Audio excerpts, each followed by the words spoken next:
Hey everybody, it's June 6th, D-Day. And of course that means reading the 6th proverb. I did get started tonight. Thank you, Jimmy, for coming in, but something went wrong. I didn't plug my camera in. I'm having a hard time restarting. So we're kind of resetting this thing here. Trying anyway. Waiting for the other ones that I stopped earlier to stop circling and say that I'm on again. I can't tell yet. Wait. Okay, now. Yes. Okay, now. All right. Turn the volume up so you know you're talking with the right person here. There's a couple of people around here who look just like me. All right. Well, yeah, sorry about that, Jimmy. Hey, Jimmy, we're back. His phone died on him.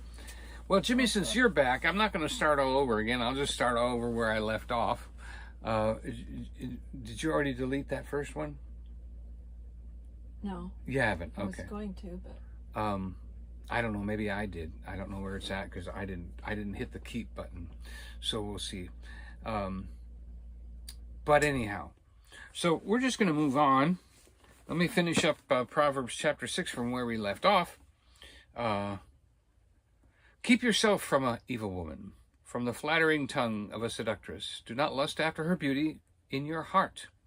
Do not let her allure you with her eyelids, for by means of a harlot a man is reduced to a crust of bread, and an adulteress will prey upon his precious life. Can a man take fire to his bosom and not be burned?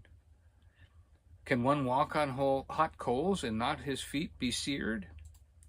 So is he who goes to his neighbor's wife, or whoever touches her shall not be innocent. People do not despise a thief. If he steals to satisfy himself when he is starving, that's okay. Yet, when he's found, he must restore sevenfold. He may have to give up all of his substance. Whoever commits adultery with a woman lacks understanding. He who does so destroys his own soul. Wounds and dishonor he will get, and his reproach will not be wiped away. Kind of reminds you of the people in politics. They just can't get away from something they did years ago when they weren't even Christians. And yet it still follows them. Jealousy is a husband's fury. Therefore he will not spare in the day of vengeance. He will accept no recompense, though you try to appease him with many gifts. And that is the end of Proverbs chapter 6. So I wanted to share with you some notes that I have. And one of the things that I said at the beginning, which the beginning may no longer exist, is to understand something really good. You have to realize where it comes from, who's talking. And one of the things that I learned years and years and years ago in Bible college was I did a study and learned about how God communicates with people angelically. He does a super communication, not just using his word or not just using something like that, but actually sending the angel, like the angel Gabriel went to Mary. And so how do you know when it's God talking to you? How do you know? One of my favorite teachings was this teaching, is it God? Is it the devil? Is it me? And I don't remember all the details of that teaching, but I remember it was about trying to understand, okay, is that my conscience talking to me and telling me to turn left or turn right or don't do this or don't do that? Is that the devil trying to talk to me and say, oh yeah, don't do that or do this? Or is it God saying, come this way, do this, do that? Well, I quickly learned that God is in front of you, kind of tugging on your shirt very lightly, saying, come this way, come this way. And he is leading like a shepherd. And the devil, evil, even your own pride, is behind you, pushing you. You'll feel it in your back. Do this. Oh, out. Go. Do this. Say this. Act like that. Don't let them get away with it. Push, push, push. Then you know that's not God. And then when it comes to, is it me? Then it comes down to, do you trust your own heart? Do you trust your own feelings? Do you trust your own intuition? Because I believe men have intuition just like women do. We just don't listen like women do. and we're just not quite built the same. So what I have here is a list of things. You can take the time to write it down or just enjoy this to understand how God communicates. Throughout the Bible, this is the way God has communicated in these 7 ways. There will be an interruption. Okay, when God shows up, it interrupts. That's for sure. Next is this spirit will enter. That would be like the angel or the presence of the Lord or a presence in the room. Something will enter that you can tell it's there. Then there will be an introduction. It isn't just going to be, something like scary or something like that. There'll be an introduction to get you used to what's happening. Then there is instruction that comes with it. Then after that comes direction, what to do with it, what you've been told. Then there comes correction. Now, correction doesn't always happen because it is not always needed. And then departure. So you've got these 7 things: interruption, enter the spirit, introduction, instruction, direction, correction, and departing, or whatever I said. So departing or leave. Now, when Mary had her visitation from the Lord, there was the interruption. Then the angel appeared, which is the entering the spirit. Then there is the introduction, Hail Mary. Then there is the instruction, you're going to have a son. And then there is direction, and you will call him, Jesus. And then she said to him, how can this be, since I know not a man? Then comes the correction. The Holy Spirit will come upon you, and you will conceive. And then the angel departs after that. So that's always the way it is. Now, here's something really interesting. One time I was teaching on this with a friend of mine. We were both on the channel on a panel, and he had a revelation understanding of the other side. And wow, was that interesting to me to see, oh goodness, there we go, to see the other side of this. So when God does it, it's interruption of what you're doing. But when the devil is coming towards you, when evil is coming at you, it's a distraction from what you're doing. A separation to get you out of the spirit realm, out of your regular realm, and into the flesh. Going from, I forgive everybody, to, oh, they need to be judged, And so then, but in the spiritual side, it is the entering of the spirit and a instruction. On the evil side, next is a temptation. On the spiritual side, after introduction is temptation. Instruction becomes retaliation. Direction in what to do. On the evil side, it's introducing doubt. Then comes the correction on the good side, and on the evil side is also, well, it says eyes open, so it is enlightenment, or what do you call that? Not enlightenment, but revelation. And then on the spiritual side is the angel departs, and on the physical side is the loss of innocence. And the way you can look at this is the same thing that when the devil came to Eve, he distracted her. Oh, surely God did not say. He tempted her with the fruit.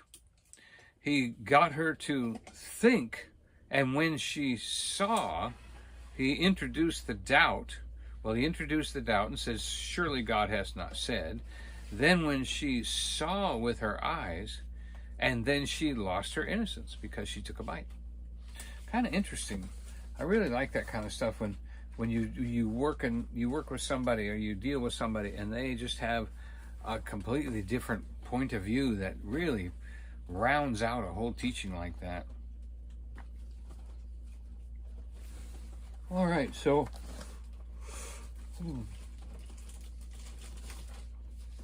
the other thing I wanted to mention to you was that one of those proverbs said about going to your neighbor's wife and things like that.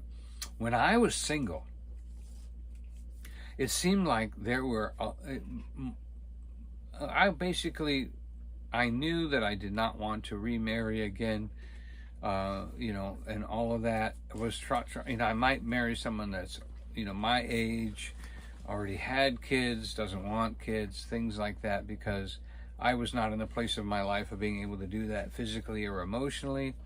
And so that was just kind of like my heart set was on that. But I did have some, ladies that were interested in me. And the funny thing is that they're usually legally separated but not divorced. They're still holding on to their covenant and they're not divorced yet.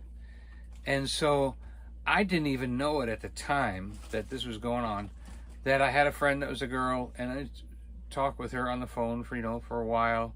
We met a couple times, and she's separated from her husband and is going to get a divorce and all this kind of stuff. But it just didn't seem like, and I would, we were close. We would talk about a lot of things, what we felt we were supposed to do, call a God, things like that. But there was a lot of physical attraction.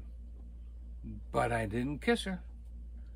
And I didn't, I did hug her, I think things like that, put my arms around her, and, stuff like that, but didn't ever kiss her. And then after a couple of weeks, my pastor preached a sermon called Do Not Touch. And I bought this cassette. I have it somewhere. And this was one of the scriptures that he used in his teaching, do not touch.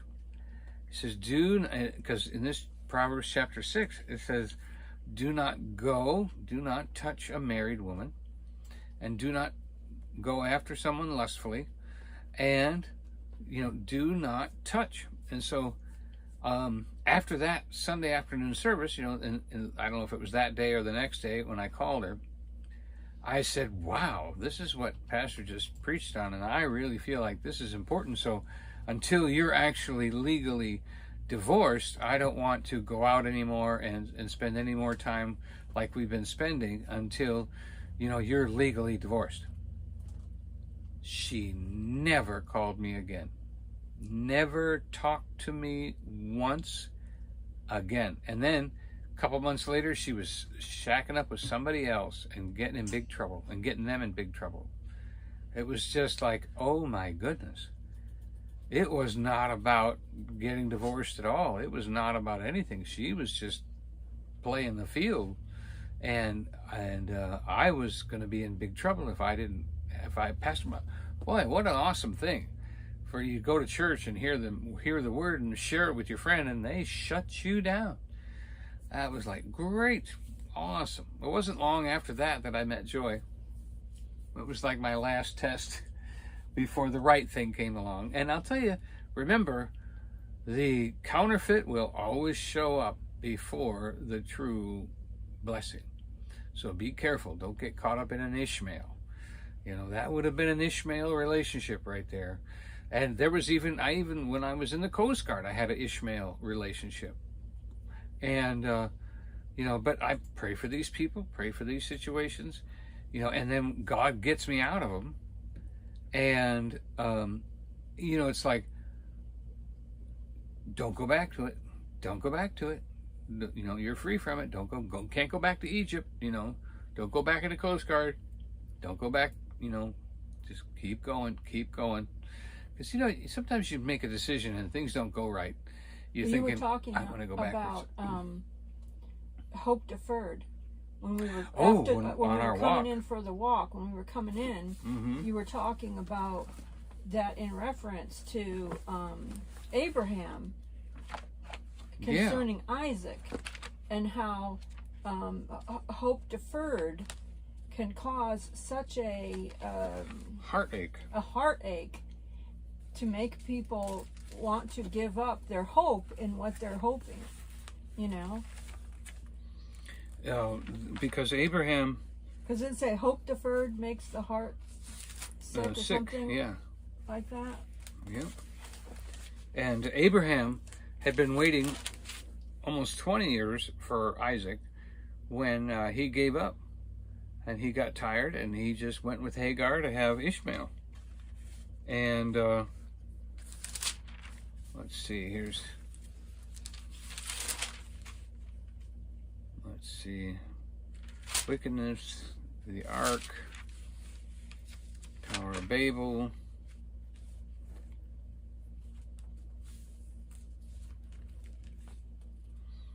and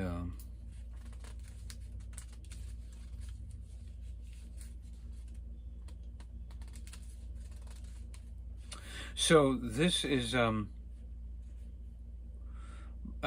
Genesis chapter 17. He first thing he did was change his name, and let me see if I can get the.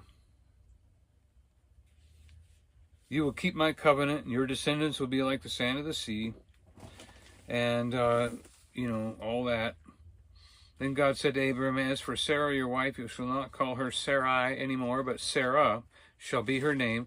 I will bless her and give her a son, and I will bless her, and she shall be a mother of nations. Kings of peoples shall come from her. And Abraham fell on his face and laughed, and said, shall a child be born to a man 100 years old, and my wife who is 99? Abraham said to God, oh, let Ishmael live before you forever. So you see, Abraham had given up. His hope was deferred. He'd had enough of believing for an Isaac, so he went ahead and did Ishmael. Now, after Ishmael's now 12 years old, and all of a sudden God shows up and restores his faith and says to him, once again, the prophecy, you shall have a son, you shall, call his name Isaac. And then God said, no, Sarah your wife shall bear you a son, and you shall call his name Isaac, and I will establish my covenant with him, an everlasting covenant, and descendants after him. And as for Ishmael, I've heard you. Behold, I will bless him. So, well, then it goes on to say what he did and all that kind of stuff. And Abraham, circumcised everybody. And then the Lord appeared to him in chapter 18 of Genesis. And it says, the Lord came in with two other people, and he called him God. So it was a manifestation of God. And Abraham lifted up his eyes, and 3 men were standing there. And when he saw them, he ran to the tent door and bowed before himself and said to the Lord, if I may now be found in favor in your sight, please let me have a little water brought, wash your feet, bring a morsel of bread that you might refresh your hearts, and inasmuch as you have come to your servant. And so the Lord said, do as you said. So Abraham hurriedly, quickly went into the tent and to knead the bread and make the cakes. And Abraham ran to the herd and took a tender calf, gave it to the young man, and hastened to prepare it. So he took butter and milk and the calf which he had prepared and set it before them, and they stood by the tree and ate. So then he said to them, So then the Lord said to Abraham, where is Sarah your wife? And of course, was he just asking, was she at Marshall's? Was she grocery shopping? No, he was asking about where she was spiritually. And he said, where is Sarah your wife? And Abraham said, here in the tent. And he said, I will certainly return to you according to the time of life, and behold, Sarah your wife will have a son at that time. And Sarah, listening in the tent, knowing how old she was, and well advanced in years, past the age of childbearing, therefore Sarah laughed. You see, when you're confronted with a dream that you've had for years, that you've basically just given up all hope on, you're done with it. You're disappointed. You've been disappointed enough. You know, we're in this RV for 5 years. We've been disappointed enough. It's just like, you know, sometimes we're just like, that's it. You know, that's it. We're just, you know, we're stuck here. But then this past 2 years, we've been working on the credit report, the credit thing. Oh, and then my credit report dropped 200 points because of old false accusations. And so we're getting that fixed. So you just like, but we were hope deferred. We were just like, there's nothing going on. But then all of a sudden we had a chance for a nice home, and we didn't bid high enough or soon enough or whatever reason we didn't get it. But it restored our faith that there were things out there in our price range that could come up that we could have.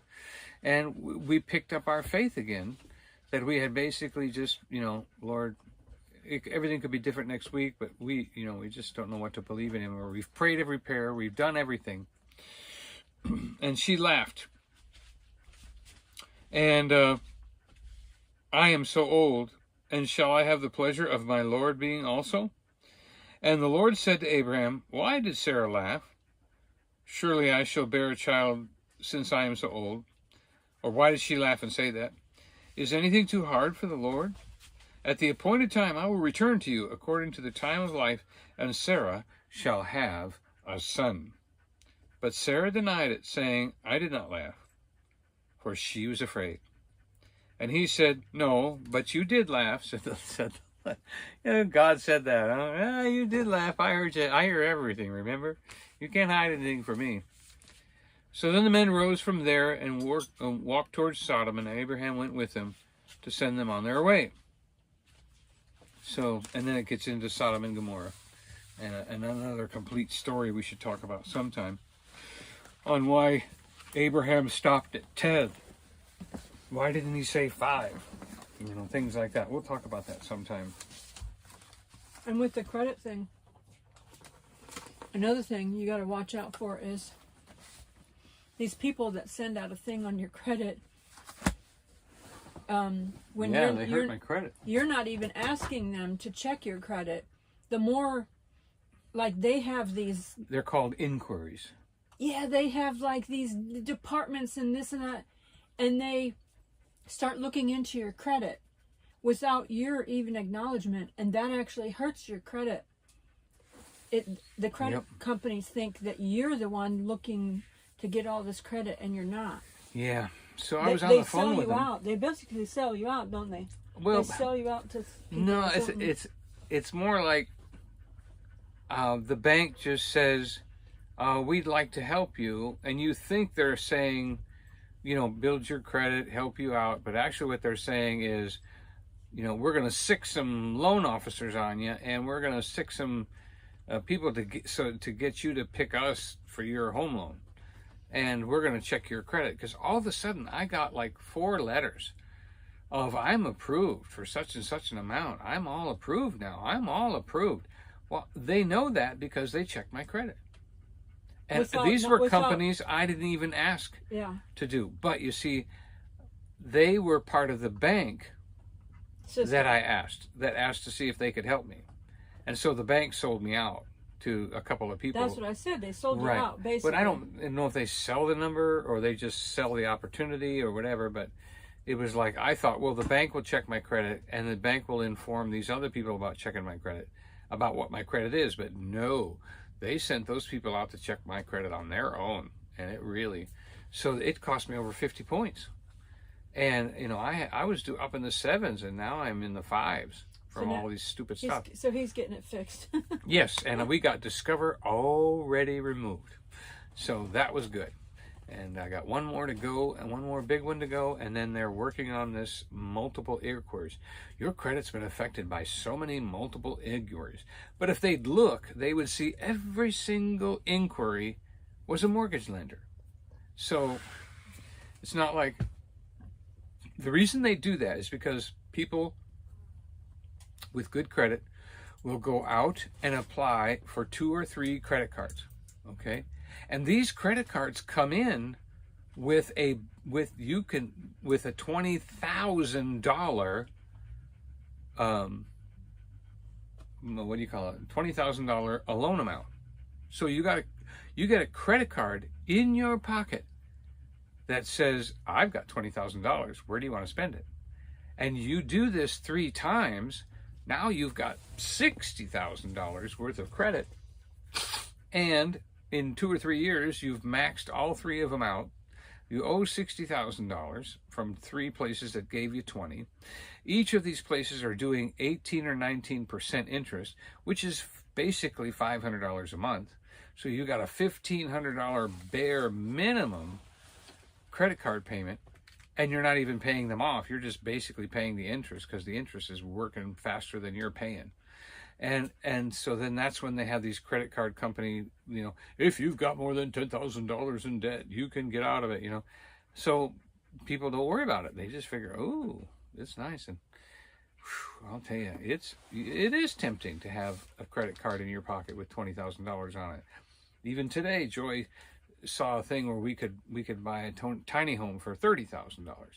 We could take my credit card, or take not my credit card, but take a credit card with $20,000 on it, take the $10,000 we've saved, you know, and go buy this little tiny home, you know, cash free. But we got no place to put it, and we got nothing else, and then all of our money would be gone to buy a house, and you know, it's just, so it is tempting. You got to be careful. So beware, be careful. Don't let anything get to you that isn't of God. Only let God handle you. So, hey, Ruby. Hey, Russian wind. I put Ruby's channel in the chat in case anybody wanted to click on her channel. She's working on her hours, and she's got all nature on her channel.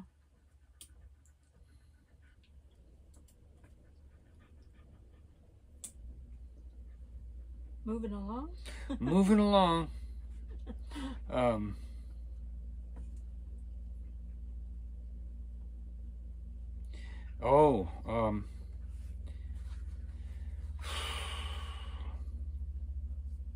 Sometimes God hides things from you so that you diligently seek him. Whether it's your keys or your wallet or your flashlight, even your dog getting loose, you know, things like that. You learn to focus to find it, and this is a way of teaching faith, because if your keys are lost, you know what you're looking for. You know what they look like. You're trying to remember the last time you had them. Right now we're looking for a GoPro camera. No, your action camera. Yeah, my action camera. And it was in Joy's purse. She pulled it out and said, oh, it's in my purse. But then we don't know what happened to it from there. Did she set it in the car? Did she put it somewhere else in another bag? So we've got to hunt that thing down. And we've just been so busy. I mean, I haven't even, you know. I have a small bag. It does not hold a lot. It does when not Joy hold a when lot. Joy has a bigger purse than And that, it gets the nickname the Anvil. It is stuffed. So I don't let her. I don't want her carrying big purses, because it just gets fuller and fuller and fuller and fuller, and then she hands it to me. And I don't mind wearing a backpack because it helps me hold my shoulders back and helps me stand up straighter, so I'm okay with that. But oh boy, the Anvil. I remember always teasing her about that years ago before she switched to over-the-shoulder kind of purses and limiting how much she could carry to keep her from carrying too much. And because you can get dangerous carrying all that. But of course, now, then again, it makes a good weapon if it's a nice heavy purse. And like for me, I lost my keys, And, it was like several times I felt like I was close to them. I think I knew where they were. I was checking everywhere. And, but what I was learning during the search for my keys was focus. And what God was showing me by my keys being lost longer than they needed to be, and God was hiding them from me by not letting me remember where they were last. Like, I just couldn't remember the last time I had them. What was I doing? And what was I wearing? And I mean, I checked all my pockets. I checked all the, it was the middle of winter. So there were several coats I was wearing. And I checked all the pockets and all that.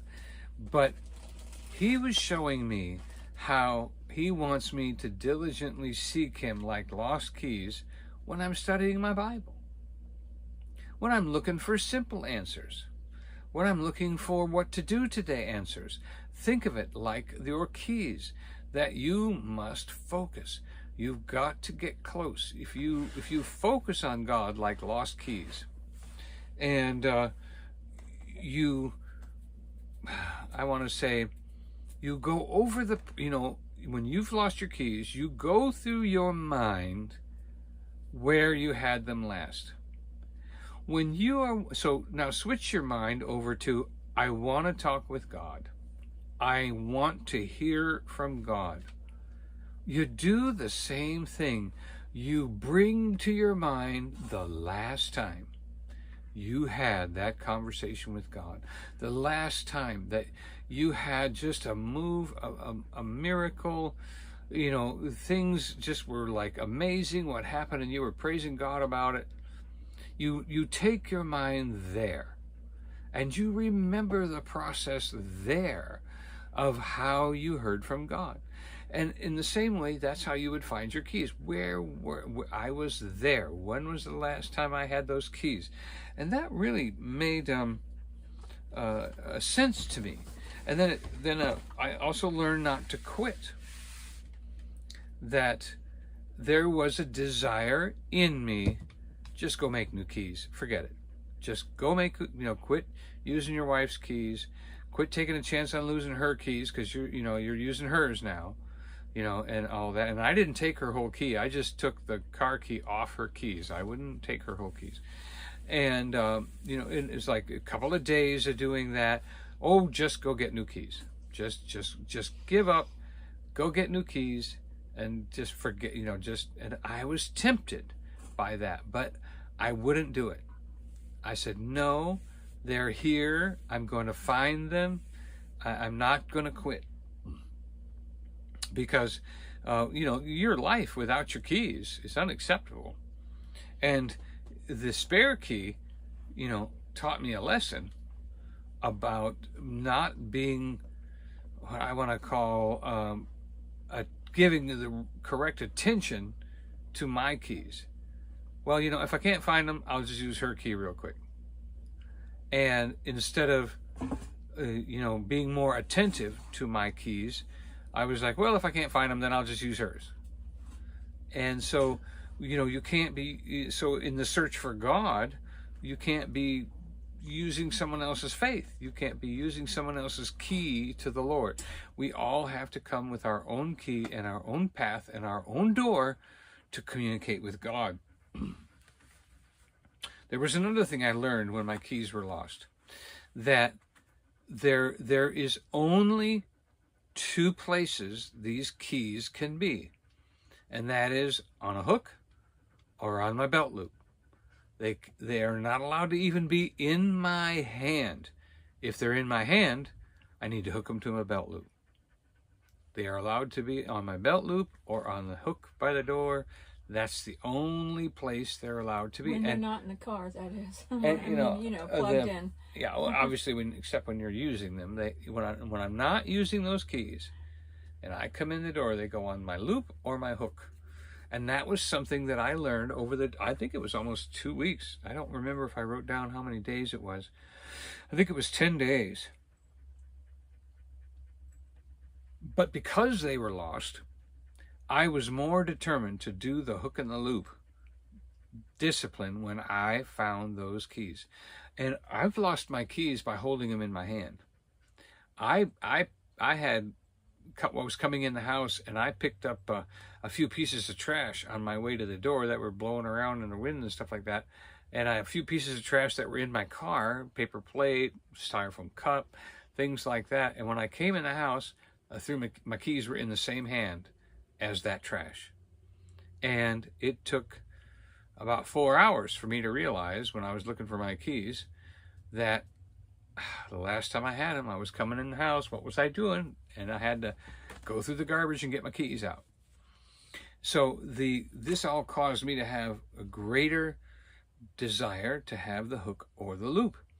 And so, see, this is how I equate that to God, because that way I'm never without the Lord. I'm never without his absolute presence and in my life, constant presence, constant in touch, constant influence of God in my life, and it's either on the hook or on the loop.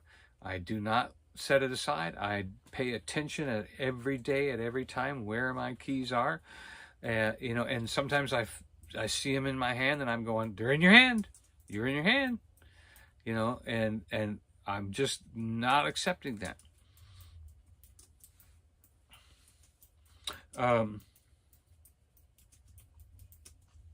So God was teaching me how to press into him for the location of my keys, and then he was switching it to pressing in for his location, pressing in for his presence. Finding the keys was a way that I pursued those keys, and that's my pursuit of those keys. I found them. And in our pursuit of Jesus, in our pursuit of God and the Holy Spirit and his presence, his answers, his peace, that pursuit is what he does on purpose. Honestly, I think, the girl that comes up to the young man and says, anything you want, I'll be your wife, I'm yours. That's no challenge in that.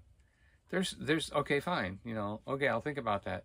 But it's the girl that, oh no, you're going to have to date me. You're going to have to convince me. You're going to have to chase after me. I'm not falling into this. No, I got to know who you are by how much you want me. And that's the girl that you pursue, because that pursuit of that girl or guy, let's be even here, means you have to get to know them. Where they go, what they do, what they say, what they like, what they don't like, and see, does that get along with what I want to say, what I want to do, what direction I want to go in my life? Are we going to get along?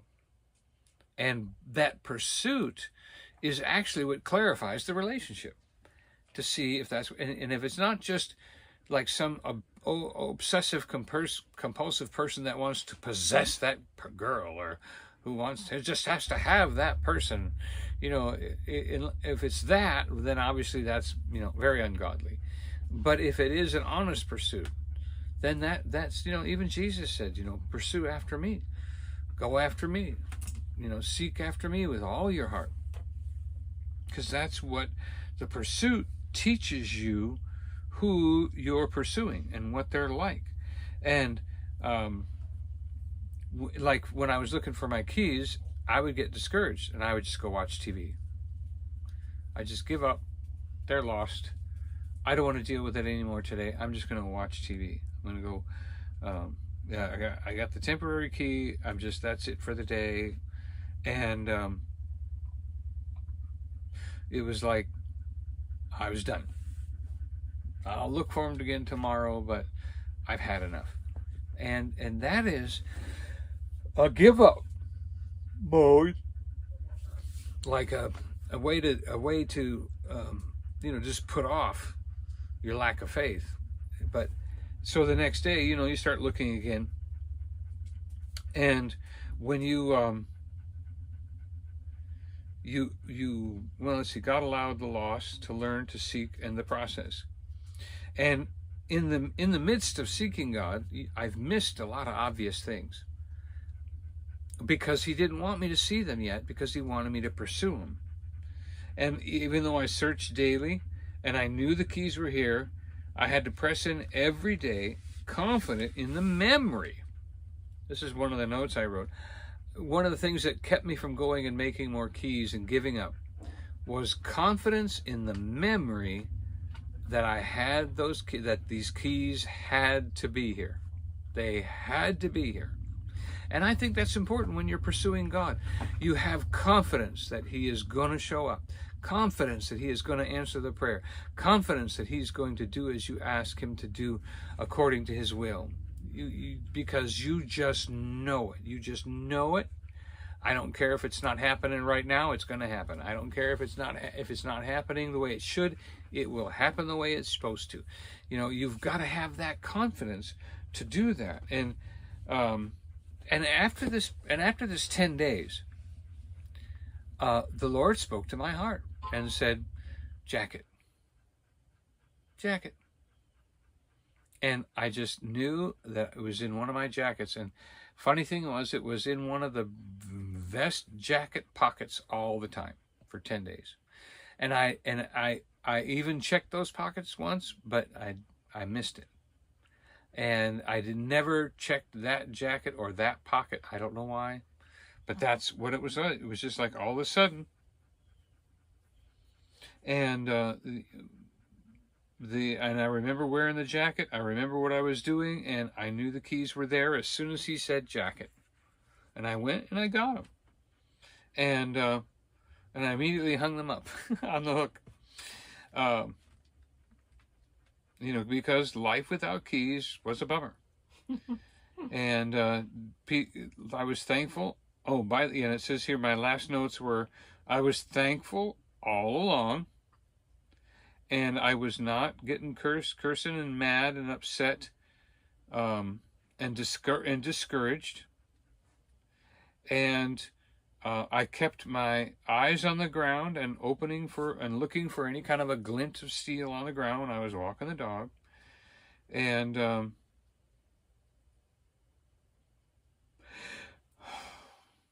it's like God at the end of that was like, what if you sought the anointing to heal the sick and raise the dead the way you sought for those keys? What if you sought for a healing in your own body or in your family or in someone you know the way you looked for those keys? What if you pressed in for that healing, for that response, for that change in your life the way you pressed in for those keys? So I learned a lot from that. And I'm very, because at the very end, you know what keys bring? Keys bring freedom. You don't have the freedom to enter your house if you do not have your key. You do not have the freedom to drive your car if you don't have your car key. You do not have the freedom if you don't have the key. And so in the same way, the freedom that a key brings, what about the freedom God brings? Wow. So seek after God like you've lost your keys. Seek after God and press into him, looking for those keys, those things that are going to make a difference in your life. And be blessed doing that. So thank you for being with me tonight. I'll tell you, that was a lot of fun. And I appreciate God bringing about what he wanted to say at the end here. And even though it was a mess at the beginning, don't worry about that. Enjoy the replay. Thank you for being here for the replay. Thank you for seeing as much as I got to see, that God did this right in front of us. You know, as I was talking, he was doing it. So we receive his love. We receive his salvation. We receive his peace, his joy, his wisdom. Everything that God is here for us to have a peace. We just have to ask for it. We just have to take it. Thank you, Lord. Thank you, Lord, for all you do for me. So it's Thursday night, June 6th, 1944, D-Day. That's D for Don, D for Donny. It's Donny Day. And we just pray for all of the veterans and the military and all that that sacrificed on that day that we might have this freedom that we have, and that their sacrifice was not in vain, that this country will continue to be a free country. This country will continue to be a standard around the world for freedom, because if you can't come here, where would you go? So there has to be a place of freedom in this world. So thank you once again for being here. Oh, bless you. Remember, I love you, but Jesus loves you more. I'm going to end this now. Good night, good night, good night.